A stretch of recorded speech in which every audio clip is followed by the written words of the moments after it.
बकरा ईद गुजर चुकी है, लेकिन हमारी फ्रिज अभी भी गोश्त से भरी पड़ी है। रोज के मेन्यू में गोश्त की कोई नई डिश होती है और टेस्ट नेक्स्ट लेवल। लेकिन हर दिन जब प्लेट में मीट हो तो बॉडी के अंदर क्या हो रहा होगा? आप तो उस गोश्त को बहुत एंजॉय कर रहे हैं, लेकिन क्या आपकी बॉडी और आपका डाइजेस्टिव सिस्टम इसे एंजॉय कर रहा है? यहाँ चुपचाप एक ओवरलोड सिग्नल तो नहीं भेज रहा जिससे आप इग्नोर कर रहे हैं, जो कि आप इग्नोर नहीं करना चाहिए।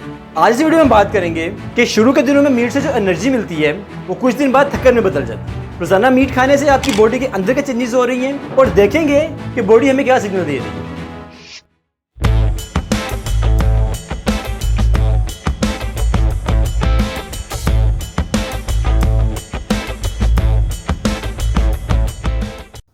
हमारी बॉडी हमारे हर बाइट का हिसाब रखती है और जब हर बाइट गोश्त से भरी हो तो बॉडी का सिस्टम रिस्पॉन्स देना शुरू करता है। आपने फील किया होगा कि ईद के दिनों में आप कॉन्फिडेंट और एक्टिव फील करते हैं और इतनी खास थकन भी नहीं होती। ये मीट की ही न्यूट्रिएंट पावर की वजह से होता है। गोश्त सिर्फ टेस्ट की हद तक ही नहीं, बल्कि ये हाई क्वालिटी प्रोटीन, आयरन और विटामिन B12 का सॉलिड सोर्स है और ये सब हेल्प करती है आपके मसल्स बनाने में, ब्रेन को एक्टिव रखने में और आपकी एनर्जी को मेंटेन करने में। मीट में मौजूद जिंक आपकी इम्यूनिटी को स्ट्रॉन्ग करती है और विटामिन B आपकी नर्व्स और मूड को काम रखते हैं। लेकिन जब गोश्त आपकी रूटीन का हिस्सा बन जाए, यानी सुबह शाम गोश्त खाया जाए, तो बॉडी ओवरलोड फील करने लगती है और जब ये रोज रोज बल्कि तीनों टाइम होता है तो बॉडी चुप नहीं रहती और बॉडी का इंटरनल सिस्टम रिएक्ट करने लगता है और आपको सिग्नल भेजने पे मजबूर हो जाती है। कभी टायर्ड फील होता है, कभी ब्लोटेड और कभी मूड स्विंग, और ये सब कुछ कनेक्टेड है। और बॉडी का ये रिएक्शन डिपेंड करता है आपके लाइफस्टाइल, क्वांटिटी और आपकी बॉडी के नीड्स पे। तो चलिए समझते हैं कि मीट को हमारी बॉडी किस तरह से डील करती है। जब आप मीट खाते हैं तो आपका स्टमक अलर्ट हो जाता है और स्टमक में ज्यादा एसिड रिलीज होता है क्योंकि मीट एक हैवी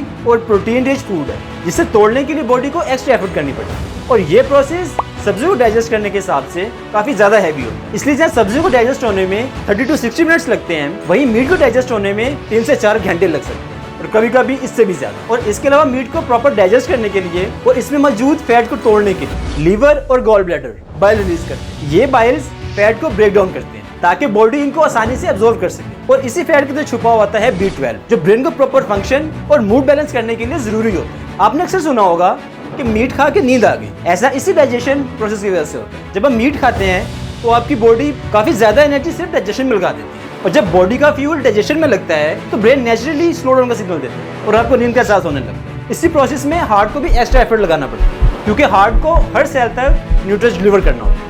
और अगर रोजाना बॉडी में यही पैटर्न रिपीट होगा तो आप खुद ही अंदाजा करें कि हमारी बॉडी कितना स्ट्रगल कर रही है सिर्फ इस मीट को डाइजेस्ट करने के लिए। और इसी स्ट्रगल के रिजल्ट बनते हैं हैवीनेस फील होना, लो एनर्जी, इरिटेट होना और कभी कभी कॉन्स्टिपेशन भी। ये सब वो साइंस हैं जो बॉडी हमें बताना चाह रही है कि मुझे सपोर्ट चाहिए।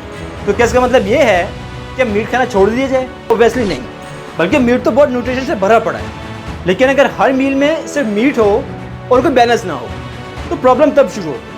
मीट एक बहुत हेल्दी और पावरफुल सोर्स है, लेकिन अगर प्लेट में सिर्फ मीट हो, फाइबर ना हो, तो डाइजेशन स्लो हो जाती है और हमारी बॉडी स्ट्रेस फील करने लगती है। फाइबर जैसे सब्जियां, दालें, ग्रेन्स या फ्रूट्स, ये सब ना सिर्फ डाइजेस्टिव सिस्टम को बैलेंस करती हैं बल्कि गट बैक्टीरिया को नरिश करती हैं और टॉक्सिन्स को बॉडी से निकालने में हेल्प करती हैं। और अगर ये बैलेंस ना हो तो एसिडिटी, लो मूड और कभी कभी तो स्किन इशू भी हो सकते हैं। स्टडीज ये भी कहती हैं कि एक्सेसिव मीट और लो फाइबर से हमारे गट बैक्टीरिया डिस्टर्ब होते हैं, इसका असर हमारी इम्यूनिटी पे पड़ता है। तो मीट खाना नहीं छोड़ना बल्कि इसे बैलेंस करें। तो अगली बार जब आपको मीट की डिश खाएं तो उसके साथ कुछ सैलेड या सब्जियां भी जरूर खाएं, थोड़ा सा बैलेंस और थोड़ा सा फाइबर, और आपकी बॉडी फुल सपोर्ट में आ जाएगी। आप एनर्जी भी फील करेंगे और डाइजेशन भी स्मूथली होगी। आप भी खुश और आपकी बॉडी भी खुश। और तब तक के लिए अपना ख्याल रखें और हाँ, खाना सिर्फ टेस्ट के लिए ना खाएं बल्कि अपनी बॉडी का इंटरनली भी ख्याल रखें।